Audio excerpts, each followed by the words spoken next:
Welcome dear students, আমি মোহাম্মদ ইয়ামিন মল্লিক, উলা কালসরা Qadiriyya high মাদ্রাসার ভূগোল বিষয়ের সহকারী শিক্ষক। প্রথমে ধন্যবাদ এবং সাধুবাদ জানাবো পশ্চিমবঙ্গ মাদ্রাসা শিক্ষা পর্ষদ এবং সংখ্যালঘু বিষয়ক ও মাদ্রাসা শিক্ষা বিভাগের যৌথ প্রচেষ্টাকে পঠন পাঠন সংক্রান্ত এই অভিনব উদ্যোগের জন্য। আশা করি আমার স্নেহের ছাত্রছাত্রীরা ভালো আছো, ভালো থেকো, সুস্থ থেকো এই কামনা। আজকের পাঠে আসা যাক। আজকে আমরা আলোচনা করব দশম শ্রেণীর ভূগোল বিষয়ের চতুর্থ অধ্যায় বর্জ্য ব্যবস্থাপনা সম্পর্কে। তাহলে দেখে নেওয়া যাক। প্রতিদিন আমরা বিভিন্ন ধরনের কাজ করি এবং সেই কাজের জন্য বহু রকম জিনিস ব্যবহার করতে হয়।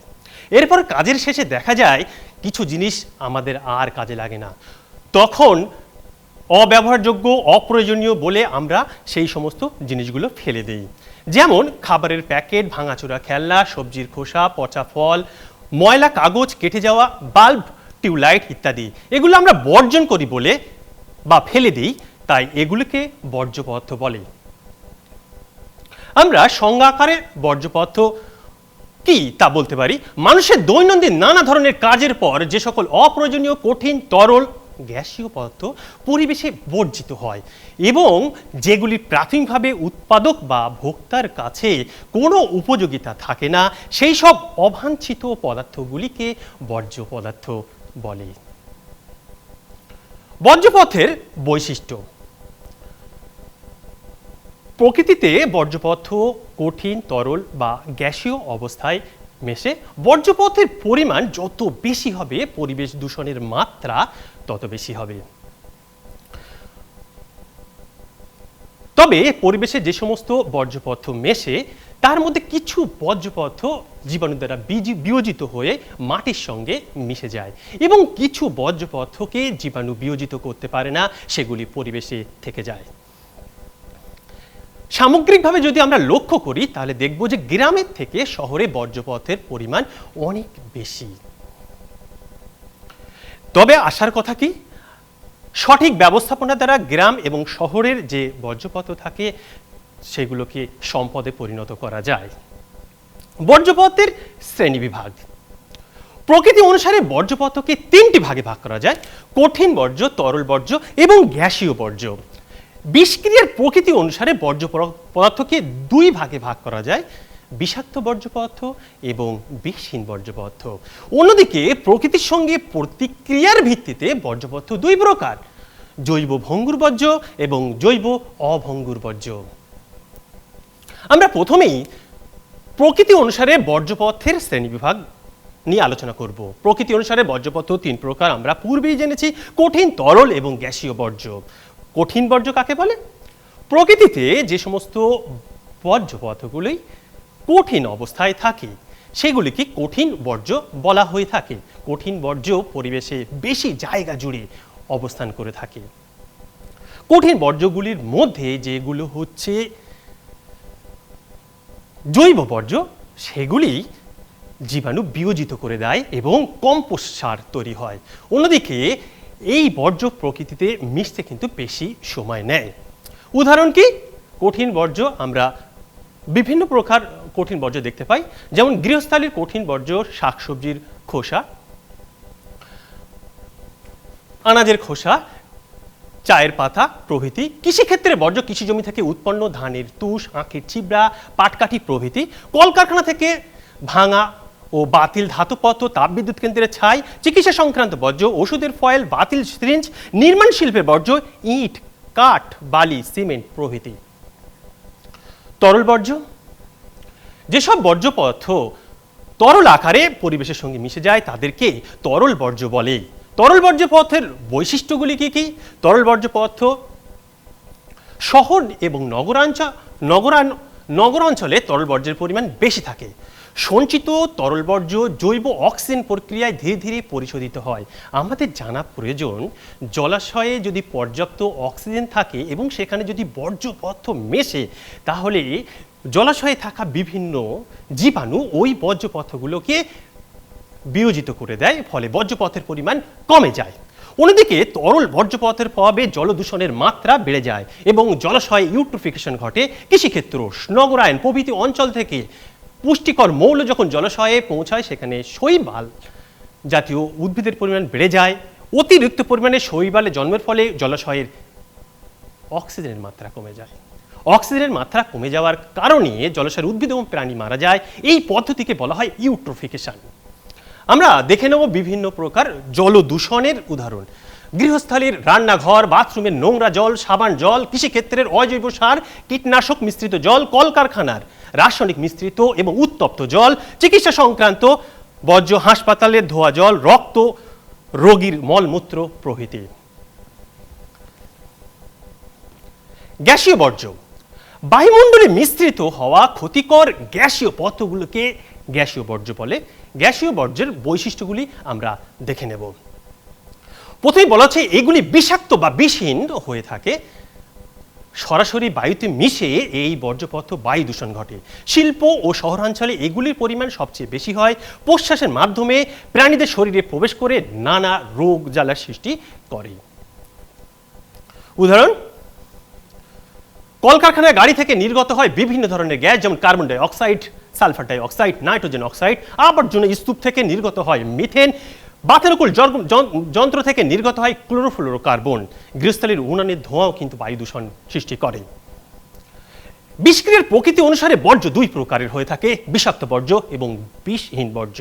বিষাক্ত বর্জ্য কি? বিষাক্ত বর্জ্য যে সকল বর্জ্য মানুষ সহ সমস্ত জীবের বিপাকীয় কাজকর্মে ব্যাঘাত ঘটিয়ে নানা রোগ সৃষ্টি করে, এমনকি মৃত্যু ঘটায়, তাদেরকে বিষাক্ত বর্জ্য বলে। এই বর্জ্যের বৈশিষ্ট্যগুলি, এই বর্জ্য কঠিন তরল গ্যাসীয় অবস্থায় পরিবেশে মেশে। এগুলি জীব দ্বারা বিশ্লেষিত হয় না বলে এগুলি জীব অবিশ্লেষ্য। এই বর্জ্য পদার্থ সহজে জল, বায়ু, মাটিতে মিশে ভয়ঙ্কর ক্ষতির সৃষ্টি করে বা সমস্যা সৃষ্টি করে। এই সমস্ত পদার্থের মধ্যে সীসা, পারদ, ক্যাডমিয়াম, আর্সেনিক, অ্যাসবেস্টস ইত্যাদি বিষাক্ত বর্জ্য পদার্থের ক্ষতির পরিমাণ অত্যন্ত বেশি বলে একে হ্যাজার্ডাস ওয়াস্ট বলে। এর মধ্যে আর্সেনিকের প্রভাবে ব্ল্যাকফুট রোগ সৃষ্টি হয়, পারদের প্রভাবে মিনামাটা, ক্যাডমিয়ামের প্রভাবে ইটাই বা আউচ রোগ সৃষ্টি হয়ে থাকে।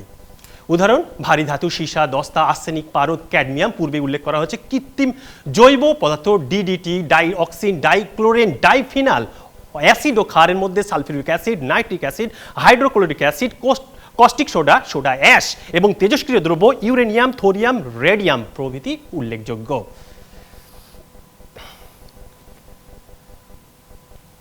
বিষহীন বর্জ্য, যেসব বর্জ্য দ্রব্য জীবজগৎ ও পরিবেশের খুব একটা ক্ষতি করে না, তাদের বিষহীন বর্জ্য বলে। এই বর্জ্য পদার্থগুলিও কঠিন তরল গ্যাসীয় অবস্থায় পরিবেশে মেশে। পরিবেশে এই বর্জ্যগুলি যেহেতু জীবাণু দ্বারা বিয়োজিত করে, তাই এর পরিমাণ ক্রমশ কমে যায়। এগুলি জীব দ্বারা বিশ্লেষ্য বিষহীন কঠিন বর্জ্য বিশ্লেষণ করে কম্পোস্ট সার বা জৈব সার তৈরি হয়। তরল গ্যাসীয় বর্জ্য শোধন করা খুবই সহজ। উদাহরণ, বিষহীন বর্জ্য পদার্থের মধ্যে উল্লেখযোগ্য গৃহস্থালির শাকসবজি, কৃষিজমির খড়, কাঠ, পাতা ইত্যাদি, ফল প্রভৃতি। এবার আমরা বিষাক্ত বর্জ্য এবং বিষহীন বর্জ্য পদার্থের মধ্যে পার্থক্যগুলি দেখে নেব। বিষাক্ত বর্জ্য, বিষহীন বর্জ্য প্রকৃতি। বিষাক্ত বর্জ্যগুলিকে জীবাণু বিয়োজিত করে পরিবেশে মিশিয়ে দিতে পারে না, অর্থাৎ এটি জীব অবিশ্লেষ্য। অন্যদিকে বিষহীন পদার্থগুলিকে জীবাণু বিশ্লেষিত করে পরিবেশে মিশিয়ে দেয়, এগুলো হচ্ছে জীব বিশ্লেষ্য। পরের পয়েন্ট, প্রভাব। বিষাক্ত বর্জ্যের প্রভাবে সহজেই জল, বায়ু, মাটিতে মিশে ভয়ঙ্কর ক্ষতি বা সমস্যা সৃষ্টি করে। অন্যদিকে বিষহীন বর্জ্য কঠিন বর্জ্য বিশ্লেষণ করে কম্পোস্ট সার তৈরি হয়। তরল এবং গ্যাসীয় বর্জ্যগুলি সহজে শোধন করা যায়। আমরা পূর্বেই এদের উদাহরণগুলি দেখে নিয়েছি। সীসা, পারদ, ক্যাডমিয়াম, আর্সেনিক বিষাক্ত বর্জ্য। অন্যদিকে কৃষির বর্জ্য যেমন খড়, কাঠ, পাতা প্রভৃতি হচ্ছে বিষহীন বর্জ্য। প্রকৃতির সঙ্গে প্রতিক্রিয়ার ভিত্তিতে বর্জ্যপদার্থ দুই প্রকার, জৈব ভঙ্গুর বর্জ্য, জৈব অভঙ্গুর বর্জ্য। প্রথমেই জৈব ভঙ্গুর বর্জ্য। যে সকল বর্জ্য জীবাণু, ব্যাকটেরিয়া দ্বারা বিয়োজিত হয়ে জল, মাটি, বাতাসের সঙ্গে খুব সহজে মিশে যায়, তাদেরকে বলা হচ্ছে জৈব ভঙ্গুর বর্জ্য।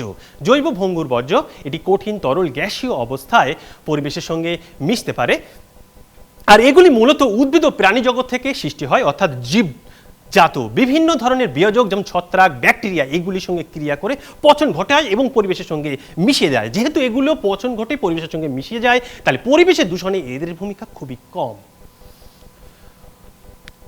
উদাহরণ: সবজি, ফলের খোসা, কাগজের টুকরো, চটের থলে, মলমূত্র, মৃত জীবদেহ, কাঠের টুকরো, কৃষিজ ফসলের অবশিষ্টাংশ আমরা দেখেছি পরিবেশের সঙ্গে খুব সহজে মিশে যায়। আমরা এবারে দেখে নেব জৈব অভঙ্গুর বর্জ্য। স্বাভাবিকভাবে আগেরটা কি জীবাণু বিয়োজিত করছিল, এক্ষেত্রে বিয়োজিত করতে পারবে না। কি বলা হচ্ছে? যেসব অজীবজাত বর্জ্য কোনোভাবেই বিয়োজিত হয় না এবং দীর্ঘদিন ধরে অপরিবর্তিত অবস্থায় মাটিতে পড়ে থাকে তাদের জৈব অভঙ্গুর বা জীব অবিশ্লেষ্য বর্জ্য বলে। জীব অবিশ্লেষ্য বর্জ্যের গুলি সাধারণত জড় বস্তু থেকে সৃষ্টি হয়, অর্থাৎ অজীবজাত। এদের সঙ্গে জীবাণু ক্রিয়া করতে পারে না। সুদীর্ঘকাল ধরে যদি এগুলি পরিবেশে পড়ে থাকে তাহলে পরিবেশ দূষণের মাত্রা বেড়ে যাবে। উদাহরণ: প্লাস্টিকজাত বিভিন্ন দ্রব্য, পলিথিন, বিভিন্ন প্রকার ধাতু, thermocol, x ray, CT scan, plate প্রভৃতি জীব অবিশ্লেষ্য। জীবাণু এগুলোকে বিশ্লেষিত করে পরিবেশে মিশিয়ে দিতে পারে না। তাহলে প্রশ্ন: জৈব ভঙ্গুর এবং জৈব অভঙ্গুর বর্জ্যের মধ্যে পার্থক্য কি দেখে নেব। জৈব ভঙ্গুর বর্জ্য আমরা কি বললাম? প্রথমত এটা উদ্ভিদ ও প্রাণী থেকে সৃষ্টি হচ্ছে, অর্থাৎ জীবজাত। মূলত কৃষি, গৃহস্থলী থেকে জৈব ভঙ্গুর বর্জ্য উৎপন্ন হয়। অন্যদিকে জড় বস্তু থেকে অজীবজাত বর্জ্যপদার্থগুলি সৃষ্টি হয়। মূলত খনি ও অন্যান্য ধাতব কারখানা থেকে এগুলো পরিবেশের সঙ্গে মেশে। প্রকৃতি: জৈব ভঙ্গুর বর্জ্যগুলি অল্প কিছু দিনের মধ্যেই মাটিতে মিশে যায়। তাহলে জৈব অভঙ্গুর বর্জ্য কি মাটিতে মিশবে? মিশবে না, কারণ জীবাণু বিয়োজিত করতে পারে না। উদাহরণ: আমরা বিয়োজকের সঙ্গে সম্পর্ক প্রথমেই বলা হয়েছে মাটি থেকে বিভিন্ন অণুজীবী জীব, ছত্রাক, ব্যাকটেরিয়া এরা এগুলোকে বিয়োজিত করে। অন্যদিকে জৈব অভঙ্গুর বর্জ্যপদার্থকে বিয়োজিত করতে পারে না। উদাহরণ আমরা পূর্বেই উল্লেখ করেছি। জৈব ভঙ্গুর বর্জ্যপদার্থগুলি জীবজাত, যেমন ফল, সবজির খোসা, পচা শাক পাতা, খড়, ঘাস ইত্যাদি। অন্যদিকে জৈব অভঙ্গুর বর্জ্য প্লাস্টিক, ইলেকট্রনিক্সের দ্রব্যাদি, কাঁচ, কংক্রিট ইত্যাদি। এবার আমরা বর্জ্য পদার্থের বিভিন্ন উৎসগুলি দেখে নেব। বিভিন্ন উৎস থেকে বর্জ্য পদার্থ পরিবেশে মেশে, সেগুলির মধ্যে অন্যতম হলো গৃহস্থলী বর্জ্য। বাড়ির দৈনন্দিন কাজের মাধ্যমে যেসব বর্জ্য পদার্থ উৎপন্ন হয় তাদের গৃহস্থলী বর্জ্য বলে। গৃহস্থলী বর্জ্যগুলি কঠিন তরল গ্যাসীয় অবস্থায় পরিবেশের সঙ্গে মিলিত হয়। এগুলি সাধারণত জীব বিশ্লেষ্য, অর্থাৎ জীব বিশ্লেষণ বিয়োজিত করে পরিবেশে মিশিয়ে দেয়। কম্পোস্ট সার এবং বায়োগ্যাস এর থেকে তৈরি করা যায়। উদাহরণ: শাকসবজি, ফলমূলের খোসা, অবশিষ্টাংশ, মাছ ও মাংসের উচ্ছিষ্ট অংশ, পুরনো ছেঁড়া বই খাতা, খবরের কাগজ, ভাঙা প্লাস্টিকের মগ, বালতি প্রভৃতি। এবার আসে শিল্প বর্জ্য। কলকারখানা থেকে নির্গত কঠিন তরল গ্যাসীয় অর্ধ তরল পদার্থ, বিভিন্ন ধরনের বর্জ্য পদার্থকে শিল্প বর্জ্য বলে। এই শিল্প বর্জ্য বৈশিষ্ট্যগুলো আমরা দেখে নেব। এই বর্জ্য মূলত বিষাক্ত ও জৈব অভঙ্গুর, জীবাণু বিয়োজিত করতে পারে না। এগুলিও কঠিন তরল এবং গ্যাসীয় অবস্থায় পরিবেশে মেশে, আর পরিবেশ দূষণে এর ভূমিকা সবচেয়ে বেশি। উদাহরণ: বিভিন্ন কলকারখানা থেকে, যেমন তেল শোধন, পেট্রো রসায়ন শিল্পের হাইড্রোকার্বন, ফেনল, নোংরা জল, রং শিল্পের বিভিন্ন রাসায়নিক পদার্থ, ধাতু নিষ্কাশন শিল্পের গরম জল, দস্তা, ক্রোমিয়াম, ক্যাডমিয়াম, পারদ এবং বিভিন্ন প্রকার গ্রিনহাউস গ্যাস, যার মধ্যে উল্লেখযোগ্য কার্বন ডাই অক্সাইড। কৃষিজ বর্জ্য: গ্রাম অঞ্চলে চাষবাস ও পশুপালন থেকে যেসব ব্যবহার অযোগ্য দ্রব্য উৎপন্ন হয় তাদেরকে বলা হচ্ছে কৃষিজ বর্জ্য। বৈশিষ্ট্য: কৃষিজ বর্জ্যের বৈশিষ্ট্যগুলি হলো, এগুলি মূলত জৈব ভঙ্গুর হয়, অর্থাৎ জীবাণু এগুলো পরিবেশের সঙ্গে মিশে দেয়। কৃষিজ বর্জ্য পদার্থ মাটির উর্বরতা বজায় রাখে এবং এই বর্জ্য পদার্থ জলাশয়ে মিশলে ইউট্রোফিকেশন অর্থাৎ জলদূষণ এবং মাটি দূষণ ঘটায়। উদাহরণ: শাক, শস্যের মূল, কাণ্ড, ফুল, ফলের শুকনো পাতা প্রভৃতি।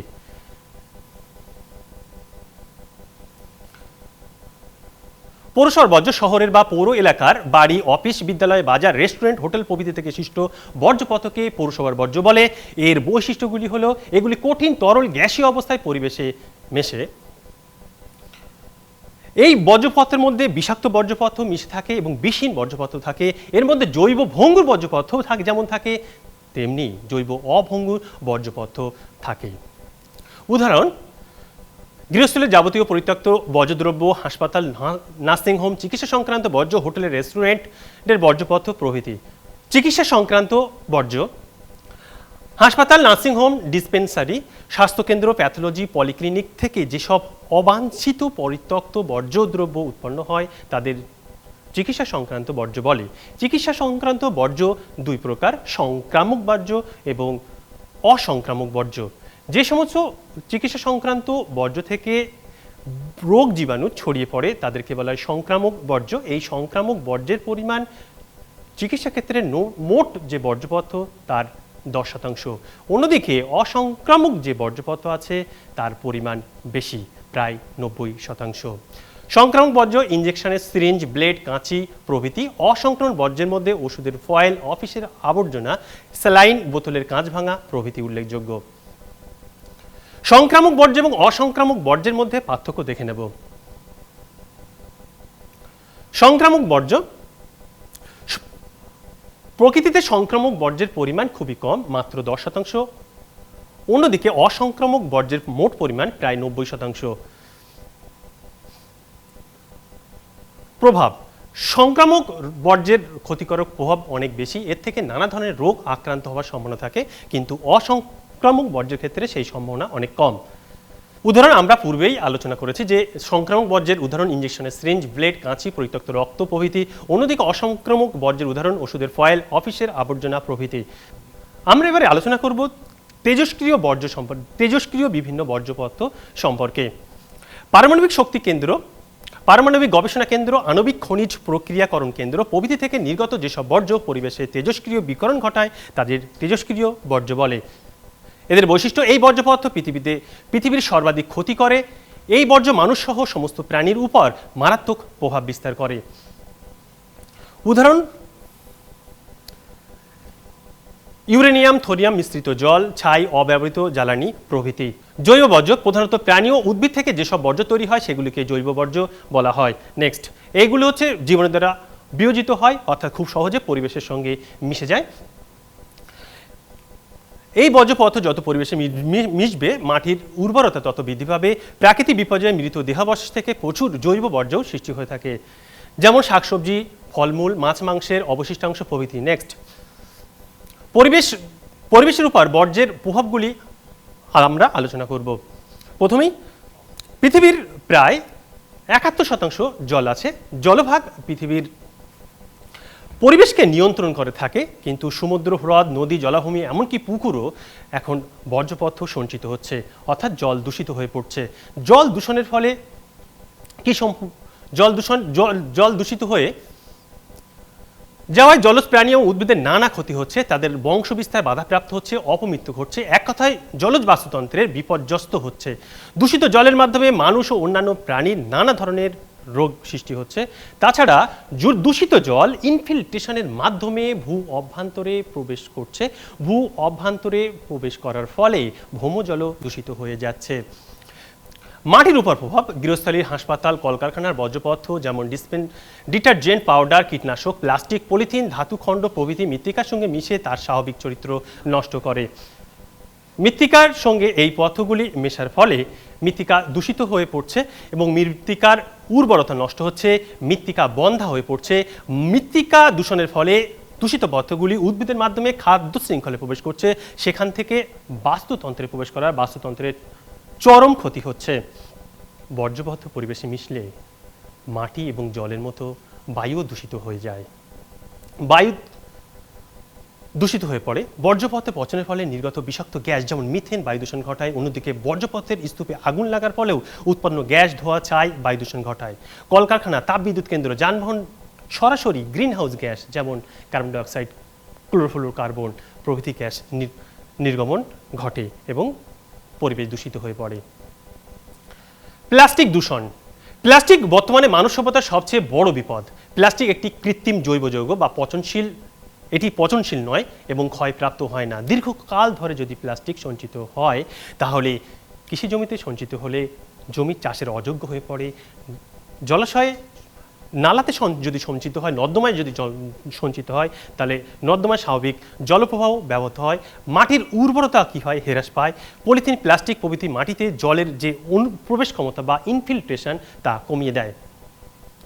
স্বাস্থ্যের উপর প্রভাব, পরিবেশে অত্যাধিক মাত্রায় বর্জ্যদ্রব্য পুঞ্জীভবনে মানুষের স্বাভাবিক রোগ প্রতিরোধ ক্ষমতা হ্রাস পায়, নানান রোগ সংক্রমণ ঘটায়, যথা আমাশয়, চর্মরোগ, টাইফয়েড, জন্ডিস, যক্ষা, টিটেনাস, হেপাটাইটিস, এছাড়া পেট, ফুসফুস ও চোখের রোগও হয়ে থাকে। সবশেষে বলা যায়, যত্রতত্র জমা বর্জ্যপদার্থ গন্ধ দূষণের সঙ্গে সঙ্গে দৃশ্য দূষণ ও ঘটায়, পরিবেশের সৌন্দর্য নষ্ট করে এবং মানুষের দেহ মনের অস্বস্তি বাড়িয়ে দেয়। আমরা এবারে হাই মাদ্রাসা পরীক্ষার প্রশ্নপত্র দেখে নেব। সঠিক উত্তরটি নির্বাচন করে লেখো। 2017 সালে এখান থেকে প্রশ্ন দেওয়া হয়েছিল, একটি গ্যাসীয় বর্জ্যপদার্থ হলো সালফার ডাইঅক্সাইড, অক্সিজেন, কাঁচ, প্লাস্টিক। উত্তর হবে সালফার ডাইঅক্সাইড।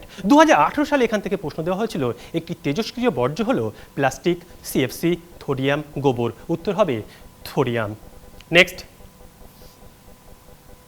2019 সালে এখান থেকে প্রশ্ন দেওয়া হয়েছিল, কাঠ, কাঁচ হলো কঠিন, তরল, গ্যাসীয়, বিষাক্ত বর্জ্য। উত্তর হবে কঠিন বর্জ্য। তেজস্ক্রিয় 2020 সালে এখান থেকে প্রশ্ন দেওয়া হয়েছিল, তেজস্ক্রিয় বর্জ্যের প্রধান উৎস হলো কলকারখানা, পারমাণবিক বিদ্যুৎ কেন্দ্র, জল শোধন কেন্দ্র, তাপ বিদ্যুৎ কেন্দ্র।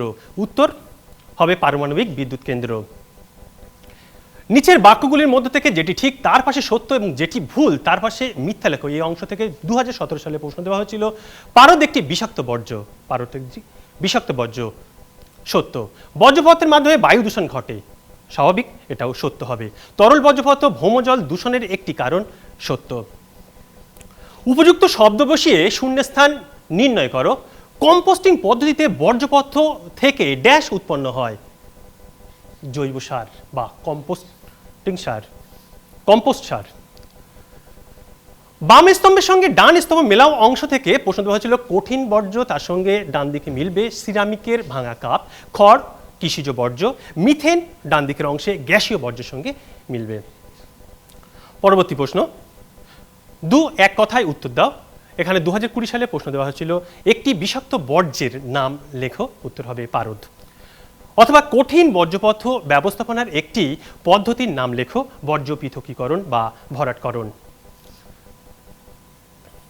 পরবর্তী প্রশ্নগুলি আমরা দেখে নেব। নিচের প্রশ্নেরগুলির উত্তর সংক্ষেপে লেখো। 2017 সালে এই অংশ থেকে প্রশ্ন দেওয়া হয়েছিল, বর্জ্যপদার্থ কাকে বলে, অথবা দুটি কৃষিজ বর্জ্যের নাম লেখো। 2018 সালে প্রশ্ন দেওয়া হয়েছিল, কম্পোস্টিং বলতে কি বোঝো, অথবা কাগজ শিল্প থেকে নির্গত দুটি বর্জ্যের নাম লেখো।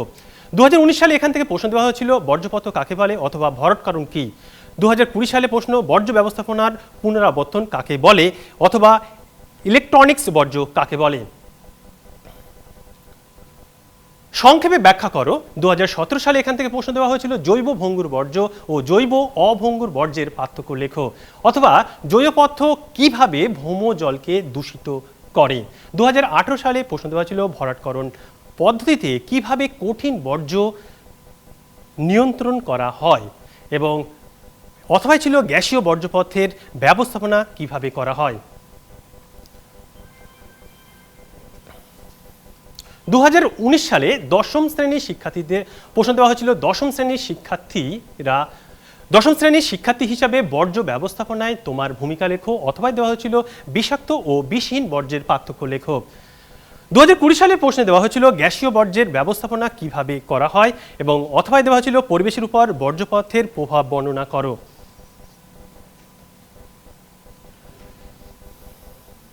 কেবলমাত্র বহিরাগত পরীক্ষার্থীদের জন্য দেওয়া হয়েছিল, বর্জ্য ব্যবস্থাপনা কাকে বলে, পৌর বর্জ্য কাকে বলে, উদাহরণ দাও, বিওডি কি, জৈব ভঙ্গুর বর্জ্য পদার্থ কাকে বলে।